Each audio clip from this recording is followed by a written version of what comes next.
Rama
divine feet of Lord Hari.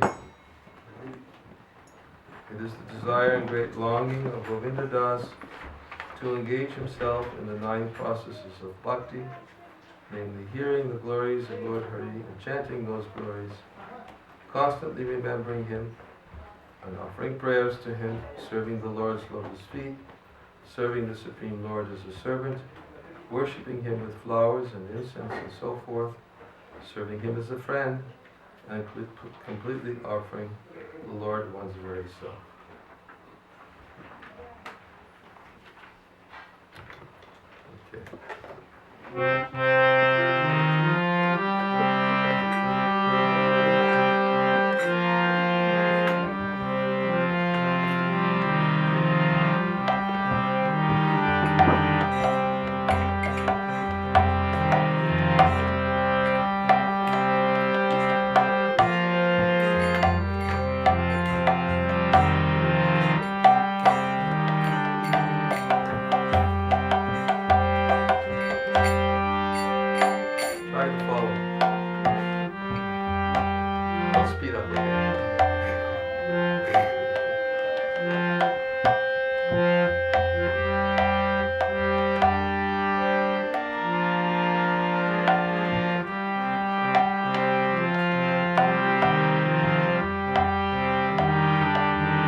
Yovana Putra Parijana Tekiyache Parati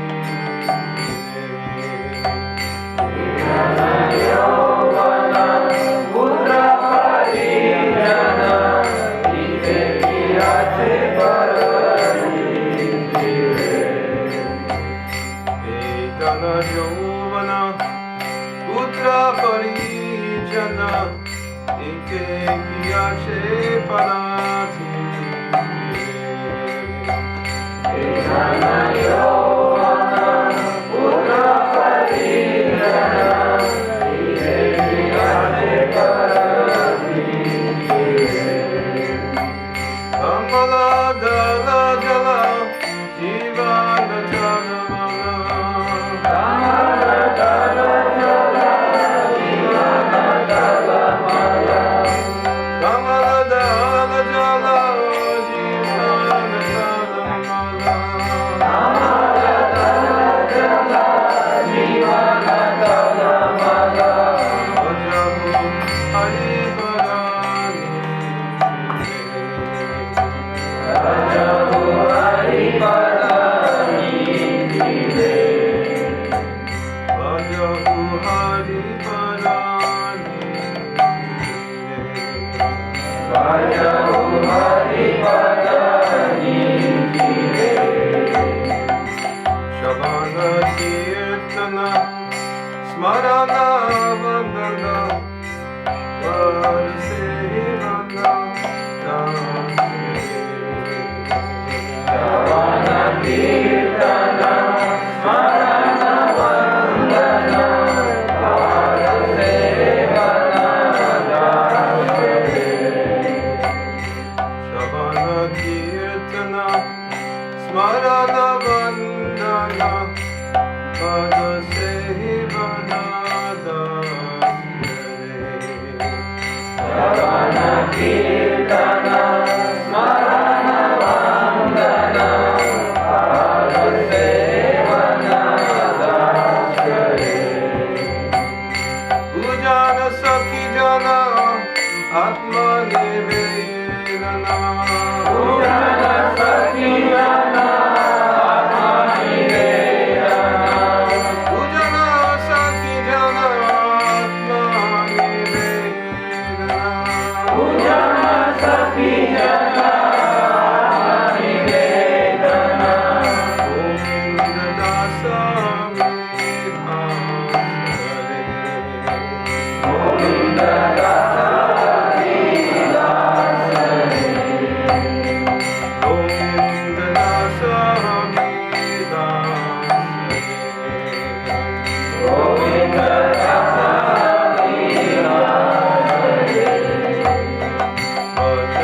Bhajahuremana Shinadandana Abhayacharena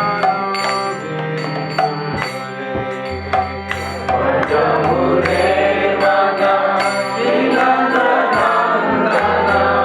Abhayacharena Bhajahuremana Shinadandana Abhayacharena Bhajahuremana Shinadandana Abhayacharena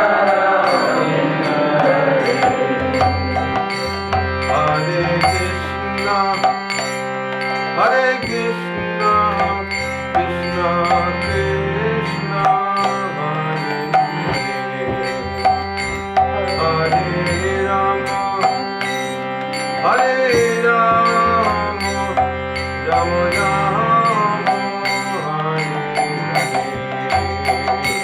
Hare Krishna Hare Krishna Krishna Krishna Hare Hare Hare Rama Hare Rama Rama Rama Hare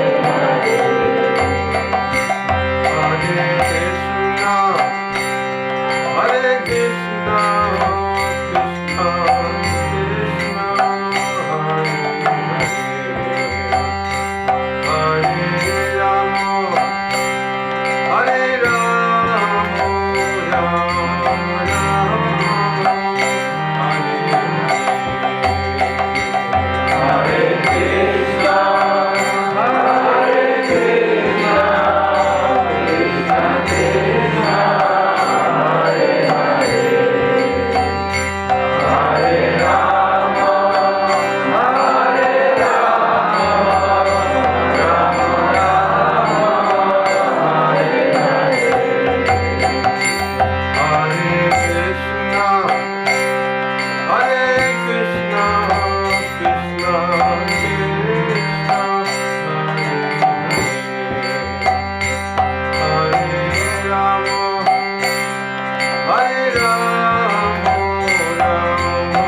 Bhaja means worship, mana mind.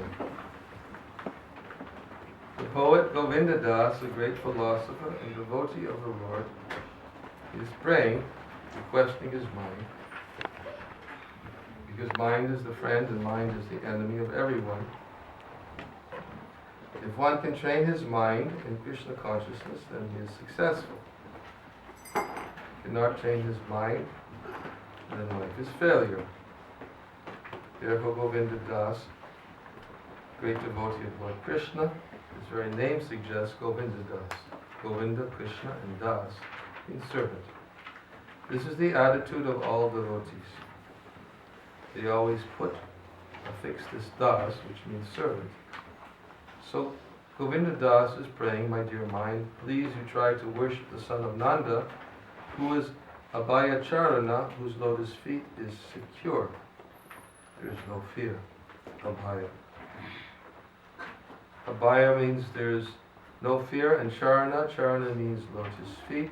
So he's advising his mind, my dear mind, please you engage yourself in worshipping the fearless lotus feet of the son of Nanda. Bhajahure Mana, Shri Nanda Nandana. Nanda Nandana means son of Nanda Maharaj Krishna. And his lotus feet is Abhaya, fearless. So Govinda Das is requesting his mind, please be engaged in the transcendental loving service of the lotus feet of Krishna. So far other things are concerned. And he says also that Durlabha Manava Janama. Durlabha means very rare to obtain. Manava Janma means this human form of life comes after a very long rotation. One's chance is given to become Krishna conscious so that one may get out of the cycle of birth and death. Therefore he advises that this life, this human form of life is very important. Durlabha. Durlabha means with great difficulty, and labha means obtainable. So foolish people, they do not know how much important this human form of life. They're simply wasting a sense gratification like animals. So this is very instructing. It is training his mind that you engage your mind in the worship of Lord Krishna. Durlabha Manava Janama Satsange, and this training of the mind is possible only in good association, satsanga. Satsanga means persons who are simply 100% engaged in the service of the Lord. They are called sat, satam prasanga. Without association of devotees, it is impossible to train the mind. It is not possible by the so-called yoga system. For meditation, one has to associate with devotees. Otherwise, it is not possible. Therefore, we have formed this Krishna Consciousness Society so that one may take advantage of this association.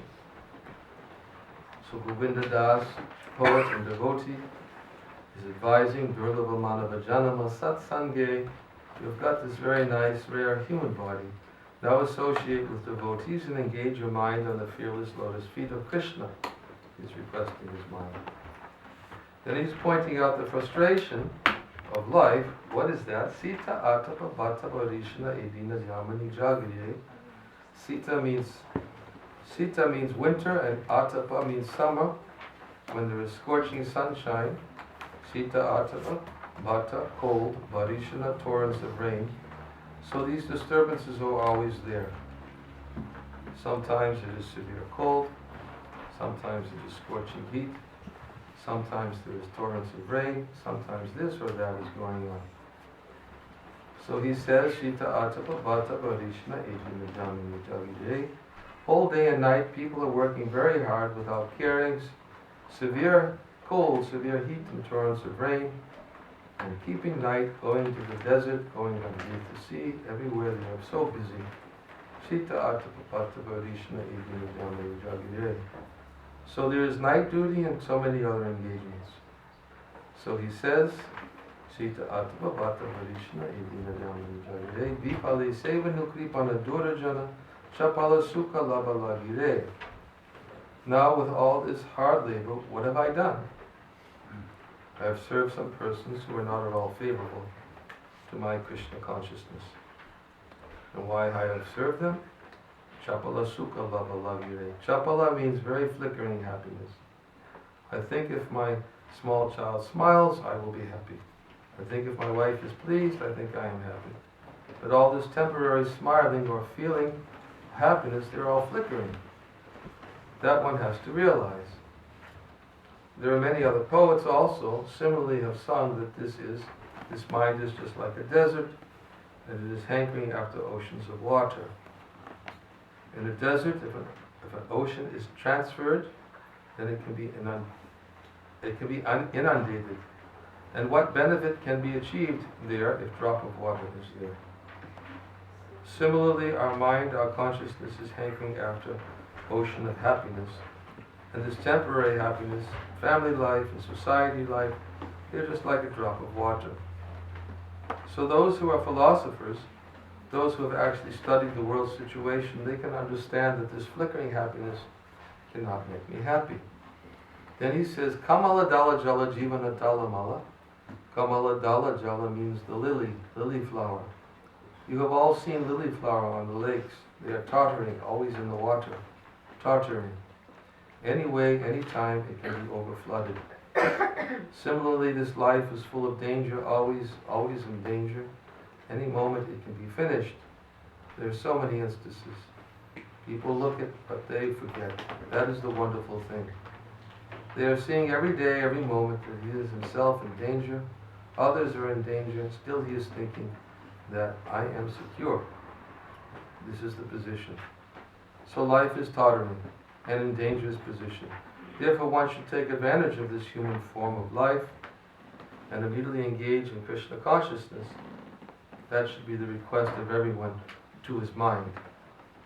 My dear mind, don't drag me in the dangerous position. Please keep me in Krishna consciousness. Thus Krishna consciousness, how it can be achieved, that is also being described by Govinda Das. He says, Shavana Kirtana Smarana Vandana Padasevana Dasyare Pujana Sakijana Atmanidina Govinda Dasa Abhilash Hare. Abhilash means aspiration, hope, or ambition.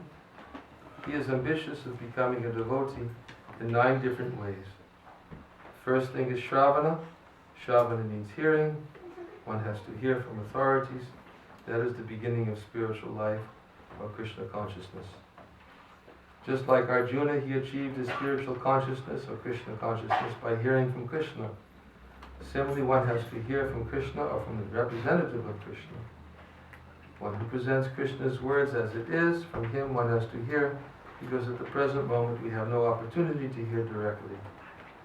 To hear directly from Krishna is there. The arrangement is there. Krishna is situated in everyone's heart, and one can hear from him very easily, anywhere and everywhere. But he must have the training how to hear. For that purpose, one requires the help of the representative of Krishna. Therefore, Chaitanya Mahaprabhu says that one can achieve devotional service of Krishna by the combined mercy of Krishna and the spiritual master, Guru Krishna Kripaya Pai, Bhakti Lata Beach. I didn't know this was much longer. Anyway, some important things here. I'll just read a little bit more and then we'll speak. By the grace of spiritual master, Guru, and the grace of Krishna, one achieves the opportunity of serving Krishna in devotional service. So in the Chaitanya Charitamrita it is also said, spiritual master is direct manifestation of Krishna. Krishna comes before the devotee as spiritual master, just like sun enters your room by the sunshine.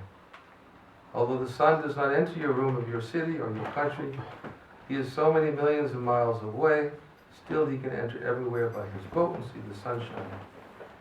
Similarly, Krishna enters everywhere by his different potencies, and to receive this light from Krishna one has to hear. Hearing is so important.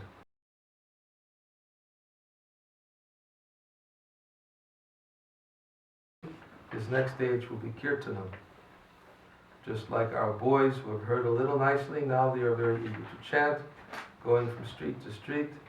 This is a natural sequence. It is not that you hear, but you remain stopped. No, the next stage will be Kirtanam.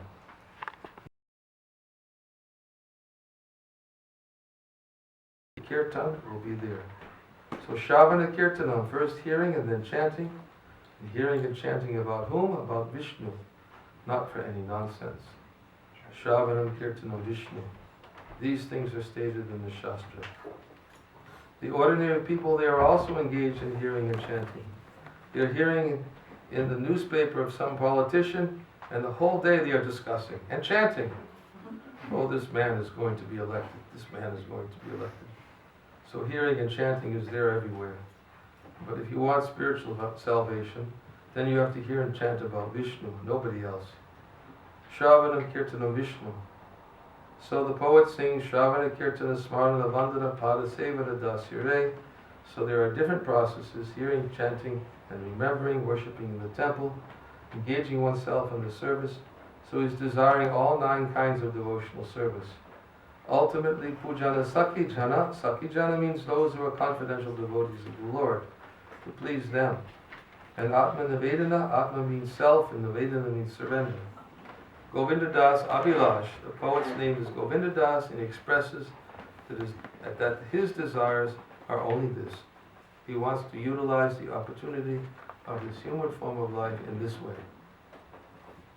This is the sum and substance of this song. The end. Hare Krishna. Niranjana Swami. Chakshu Unmilitam Tasmai Shri Gurave Namaha.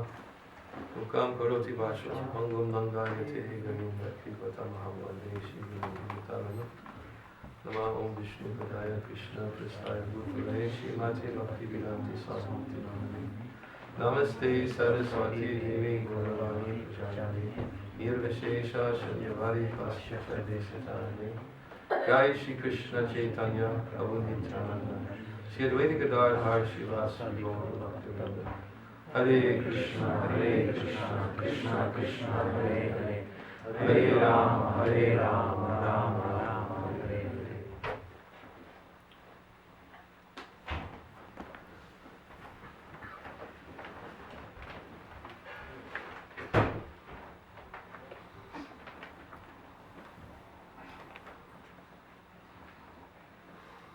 So many things to talk about here. I don't know where to start.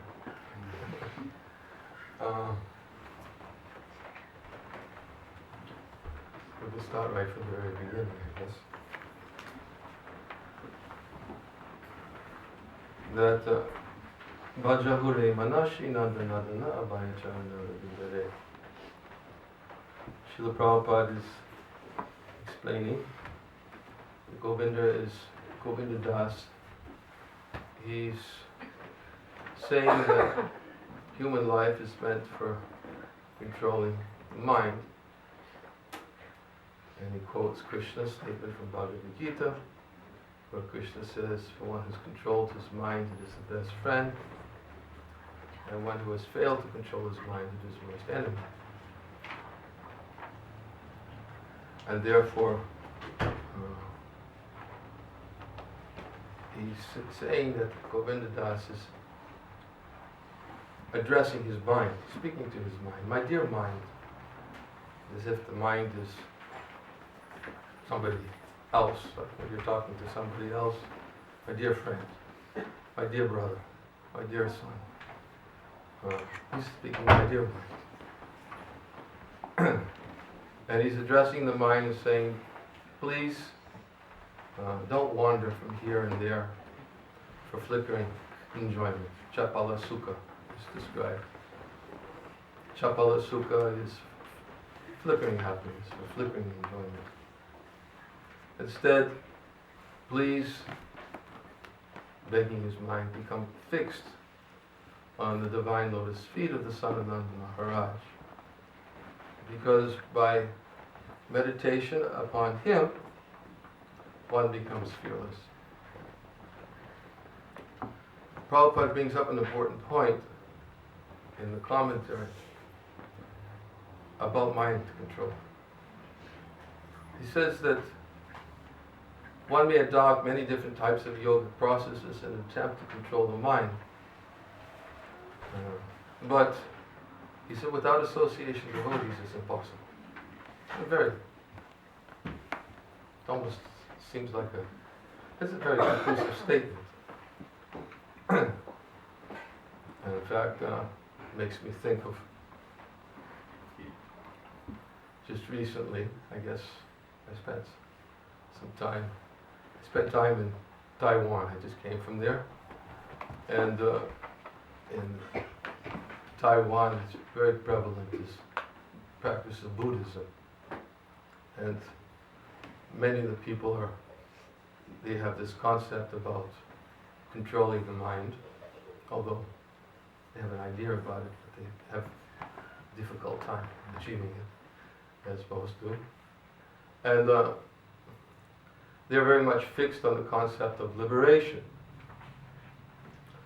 And therefore, whenever I'm there, I'm always trying to be very conscientious to understand the psychology of my audience, specifically in terms of their beliefs, and try to look for similarities and points that we can discuss because whenever we say that God is a person, they switch off.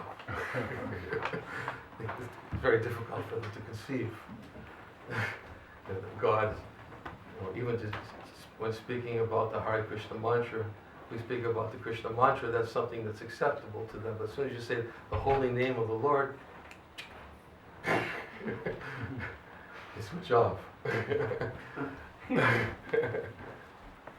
So we find a very common ground about discussing about controlling the mind. And because in any tradition, practically speaking, the yogic tradition, the concept of mind control is foremost, is an important aspect for spiritual growth and development. And we were speaking a little bit about this concept of controlling the mind in terms of Patanjali in the Yoga Sutras, where he talks about the different aspects of controlling the mind. From first stage is Kshipta, then Buddha, Vikshipta, Ekagra, and Niruddha. Different stages of where the mind is, in the beginning stage, the mind is just restless. It goes from one thing to the next, uncontrolled mind, because it's governed by the modes of passion and ignorance. Therefore, it looks for something to latch onto, and then as soon as the mind latches onto something, then because it can't satisfy the self, then one simply looks for other things for sense gratification. This is known as the stage of Kshipta. And the next stage is the stage of Mudha, which is the stage of bewilderment. Bewildered because one can't find a resting place for his mind. And he's bewildered, being influenced by the modes of passion and ignorance.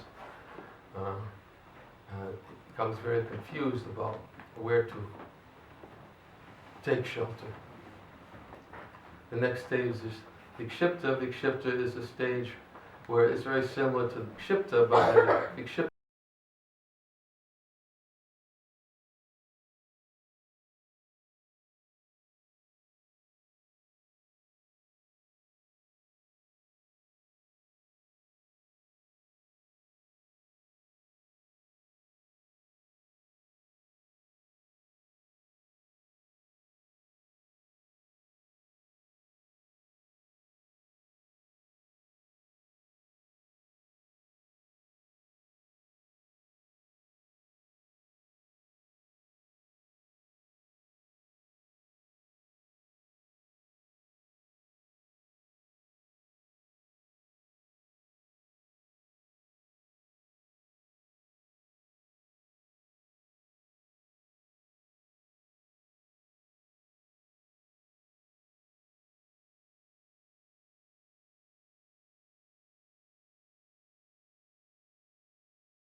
natural state of peacefulness, no longer dependent upon an external object. Mind is peaceful. And then, of course, when Krishna states in Bhagavad Gita, when one's mind becomes fully controlled, then for one who's controlled his mind completely, then super soul is reached. He attains tranquility. For such a man, heat and cold, happiness, distress, honor, dishonor, they're all the same.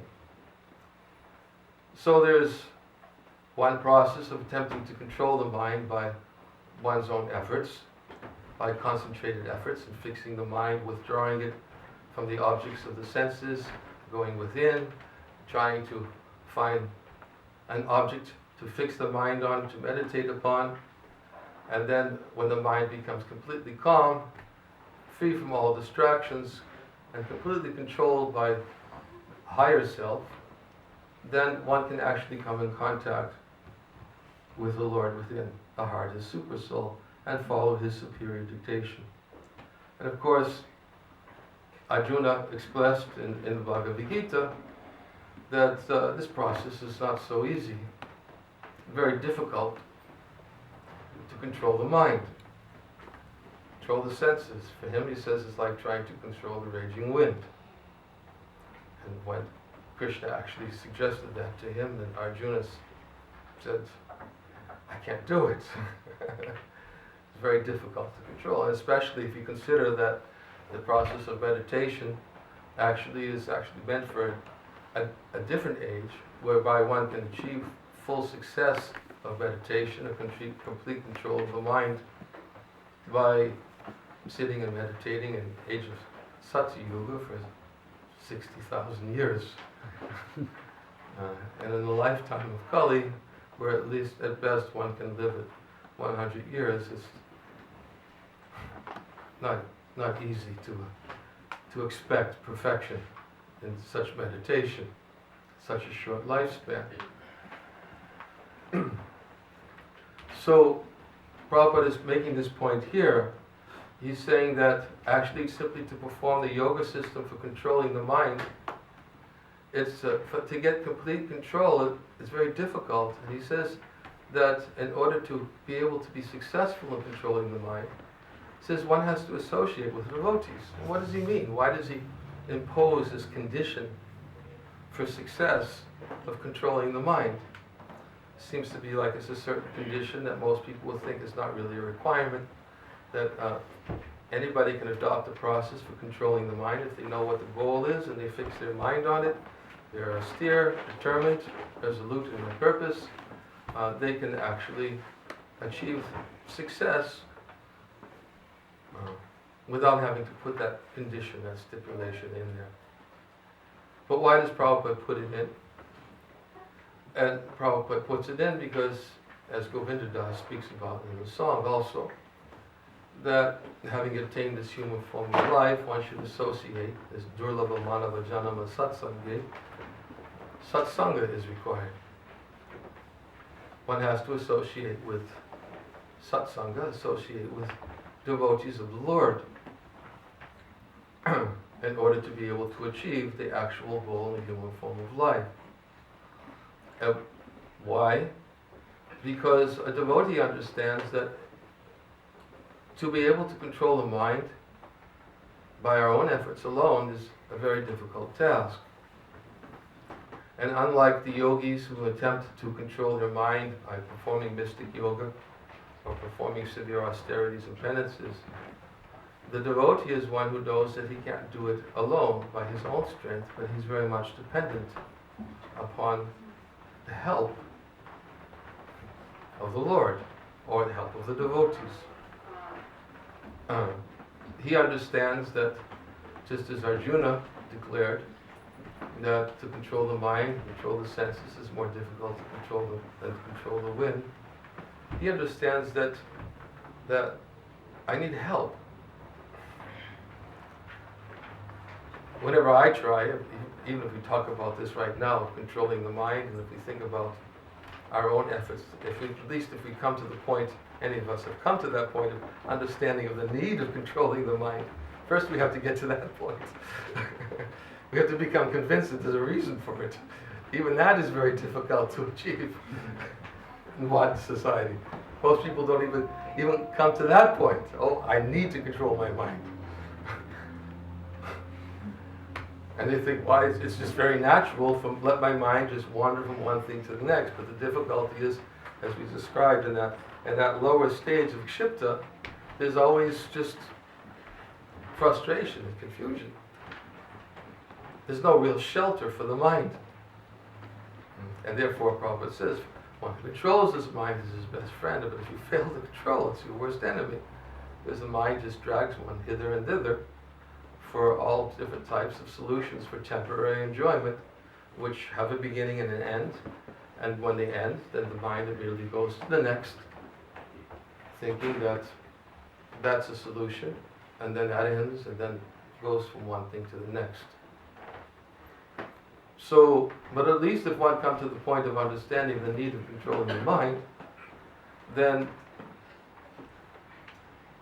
at that point, he should also come to understand that the best way to control the mind, especially in the modern age, which is described in the Srimad Bhagavatam, where men are short-lived, are quarrelsome, lazy, misguided, unlucky, and above all, always disturbed.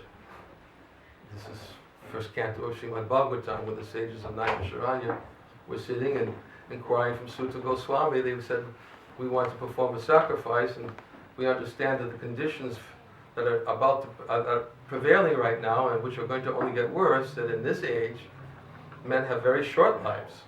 How are we going to become successful in such a short period of time? They're quarrelsome, spiritually lazy, they're misguided. Prabhupada talks about here being misguided also. Everybody's misguided because they think that if we simply have this political leader and then we'll be successful. Misguided, they're unlucky, and above all, always disturbed. That is a symptom of Kali. Always disturbed means by slight provocation, then there'll be conflict, there'll be war. Conflict between individuals, communities, nations, and we see that's very prevalent. That's the symptom of Kali. So, a devotee is one who knows that I have to control the mind, but whenever I try to do it by my own strength alone, I find it very difficult. My mind, even oftentimes devotees, one of the common questions devotees will ask, when I'm chanting Hare Krishna, how do I control my mind? As soon as they sit down to chant, they begin to see that, wait a minute, I'm supposed to have a controlled mind, but my mind's going everywhere.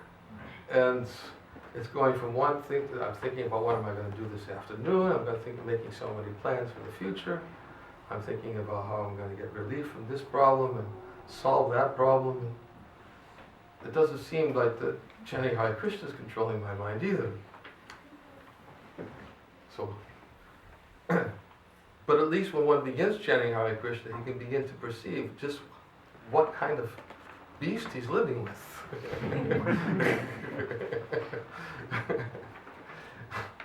Because here I am attempting to hear the sound vibration of Krishna's holy name, and it's a higher sound vibration, and that vibration is a transcendental spiritual sound vibration, and that vibration is supposed to be a superior form of happiness, of pleasure. Like I remember going out in 1972 with my godbrother Vishnu Jan Swami, who's everybody I'm sure have heard about him. He's a legend on the Krishna consciousness movement. He used to he really was absorbed in chanting Hare Krishna, just to put it mildly. I remember I went on Harinam, it was in 1972, maybe early 73, he was in Boston, on the Boston Common, and he was giving his usual analogy about chanting, he said, this chanting of Hare Krishna is very wonderful, it's very sweet. And he was appealing to the people. At that time I hadn't even joined the movement yet. I came to Boston because I heard he was there, so I was sitting in front of him, listening to him. And I was one of the persons he was speaking to. And he said that I may tell you that, offer you some honey and say this is the sweetest honey you've ever tasted in your life, and you may look at it, it may look like motor oil. And because they both look the same. So I'm trying to convince you this is sweet honey, and you're doubtful about whether it's honey or it's motor oil, but he says, how will you know? The only way you can know is you have to take the lid off the jar and taste it yourself. If you take a little out and taste it, then you'll see that, oh yes, this is sweet honey. So he was comparing this to the chanting of the holy name, that the holy name is sweet. Very, very sweet. And of course, for one who relishes the holy name and understands its sweetness, then certainly such a person is blessed. But Rupa Goswami speaks about in Upadeshamrita, when he speaks about the holy name, he says that the holy name form pastimes of the Supreme Personality of Godhead are all transcendently sweet, just like sugar cane. But for one who's been afflicted by the jaundice of avidya, or ignorance, he cannot taste anything sweet. He says, but it's very wonderful that if one very carefully goes on chanting these names every day, then what happens is that the jaundice of avidya, or just like when one eats sugar, when one has jaundice, sugar has become cured from his jaundice. In the same way, one who's been afflicted by the jaundice of avidya can't taste Krishna's sweet name. Can't taste it. But it's the cure. So, why is it the cure? Because Krishna is very kind. There's an exception that he has made for us in the age of Kali Yuga. He's very kind that he's made himself accessible in his name. That although we can't see him, we can come in contact with him by chanting his name. And by chanting his name, even though we may not actually experience the sweetness in the chanting, because he's present in his name, the name acts. If one simply goes on chanting, it acts. Prabhupada used that example that Krishna is pavitram, he's completely pure. And although we may be impure, if we associate with that which is pure, then just like the sun can purify the most impure place by its ultraviolet rays, by contact with the sun. So in the same way, because Krishna is completely pure, and he gives the analogy, just like if you put an iron rod into fire, then if they put iron into fire, by association with fire, it becomes hot, hotter, hotter, hotter. It becomes so hot that you may say it's iron, but if you think it's iron, touch it. Then it's fire. By all experience, if you touch that iron, because of its prolonged association with the fire, it's as good as fire. In the same way, by prolonged association with Krishna, who is present in his name, although our hearts are impure, then what happens is that by prolonged association, the heart becomes purified. That is the added benefit that Kali Kali Namarupa, Krishna Avatar, Nama Hoita Hoisava Jagat Nishtara. In the age of Kali, Krishna is very merciful. He manifests himself in his name. He incarnates.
The difference is Krishna's presence in his name. And the difference is, of course, also that in the association of devotees, as Kaviraj Goswami describes in Chaitanya Charitamrita, that one has to hear about the truth and beauty of Krishna's names by hearing the revealed scriptures from the mouths of Vaishnavas, that if one actually wants to come to the point of tasting the sweetness of Krishna's name, there's no other way. Only then can one begin to taste the sweetness of Krishna's name. Why? Because the devotees, Vaishnava, Durlava Manava Janama Satsange, are they're the ones who are helping us to realize our dependent position. That we can't do it ourselves. Krishna himself says, Yoginam api savesham madkintirantaratmana shradavam bhajate yoma same yukta tamo mataha. That of all yogis, those who abide with me in great faith, worshipping me in devotional service, they're most intimately united with me in yoga, and there's a time to end. And that's the end of that verse? No. That's what I'm feeling that's suggesting by standing in front of the altar looking like you're ready to offer arti. Well, I'm waiting. And Okay. I just needed to know. If I bring out the conch, then it's definitely. That's next. He's most intimately united with me, yoga. He's the highest of all. So, why does Prabhupada make this statement, therefore, about only in the association of devotees? Because only in the association of devotees can one actually get the opportunity to come in contact with Krishna in the form of his name. I oftentimes quote the verse Krishna tells Arjuna. He says that, what is it? Vaikunte yoginam hidiyeshva tatra tishtari nardi yatra gayam naham tishtami vaikunte yoginam hidiyeshva tatra tishtami nardi yatra gayanti madbhakta. He tells Arjuna, he said that if you want to find me, even if you go to the Vaikuntha planets, you won't be able to find me. I'm not the Vaikuntha planet. He says, even if you go into the hearts of yogis, I'm not there. He says, I'm not in the Vaikuntha planets or in the hearts of yogis, but wherever my devotees are chanting my glories, that's where I'm most attracted to be. That's where I go. Of course, Krishna is in the hearts of yogis, Krishna is in Vaikuntha. But he's making the point, essentially, but what's the most attractive place for him to go is wherever the devotees are chanting his glories. And that place I go. There you'll find me. And because Krishna becomes manifest for those who are glorifying his name, those who are glorifying his qualities, those who are glorifying his pastimes, and those who are delivering, as we experience in Srila Prabhupada's presence, delivering the pure holy name purely. That we understood that Krishna was there dancing on his tongue, and by hearing that sound vibration in his association, it was as good as being with Krishna directly. And whenever he would speak, we would immediately experience Krishna directly. Therefore, by our own experience, being in the association of a devotee, we can understand how can we ever come to the point of ever being able to control the raging mind and actually begin the process of yoga without associating with devotees. And that's the point that Prabhupada is emphasizing here from this song from Govinda Das, because Govinda Das emphasizes it also. He says that Sitayatava Bhakta Varisha Itindiya Jamani Regi Vipale Sevanu Pipana Durajana Chapala Sukha Lava Lagire. He says that in freezing cold, scorching heat, terrible wind and rain, I've served wicked miserly men, all for a flickering drop of pleasure. Edana Jovana Putra Parijana Iteki Ichi Parititire Kamala Dala Jala Jivana Talamala Bajahum Hari Parinitire. That wealth, sons, wife, youth, family, what is there in it? Just like a drop is on a lotus leaf. At any moment it can fall off, such is this life. So immediately I should take up the worship of Sri Hari. And then, what is the process? Shravana Kirtana. Shravana Kirtana, Smarana Vandana, Padasevanam Dasire. Is it by hearing and by chanting about Krishna? He specifically emphasizes these processes. hearing and chanting about Krishna, one can actually fulfill the purpose of the human form of life. So, another form of meditation in controlling the mind is simply trying to fix the mind on hearing these topics of the Lord. Fix the mind upon hearing the topics of Krishna's holy name.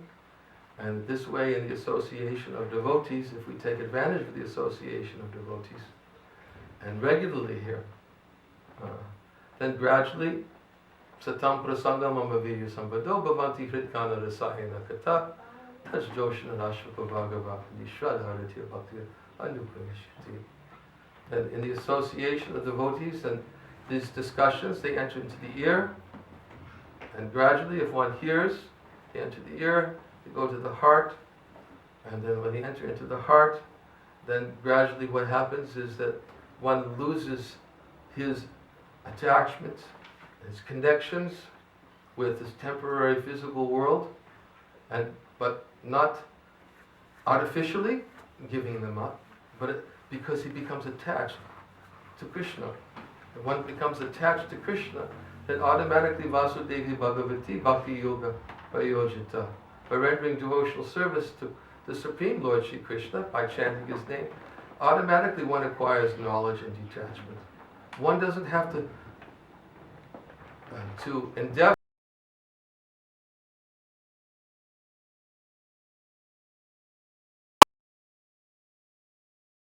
Krishna says in Bhagavad Gita, Vishaya vinivartante naraharasya dehina rasavajam rasopyasva param jishva navartite.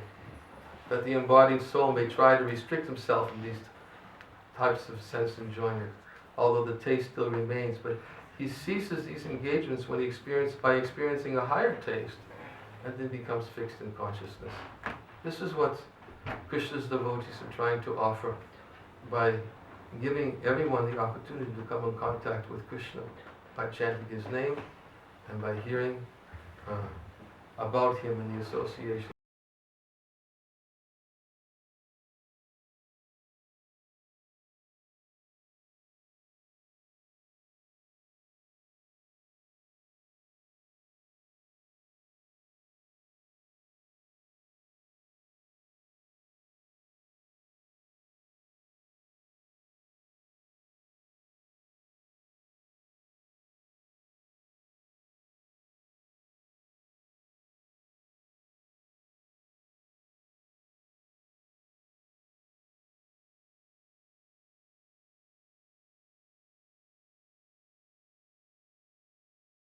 Accept it. Accept it into your life. Chant Krishna's name. A little faith. Go on chanting, associating with the Lord. I just read, I don't have it with me. Just today I found this most amazing verse about the holy name of the Lord. But it was from one of the Padma Purana. It was there's a one verse, Namaparada yuktanam namanyeva haranchigam avishati purutani anivati kitani cha, which states that the chanting of Hare Krishna is recommended for those who are even committing offenses to the holy name. Because if they keep on going on and chanting Krishna's name, even if they're committing offenses, gradually they'll become free from offenses. But then this other verse that I found from the Padma Purana, it states that I don't remember the Sanskrit, but essentially was saying that even if one chants in a negligent way and commits offenses, then the best way to counteract even chanting in a negligent way, even committing offenses to the name, is to go on chanting. Because Krishna is, in the form of his name, is the most merciful form of Krishna. There's no more merciful form than Krishna. Rupa Goswami also explains that actually, if you commit offenses to the deities of the Lord, commit offense to Krishna, the person, then the only way that one can actually rectify is Krishna's more merciful manifestation.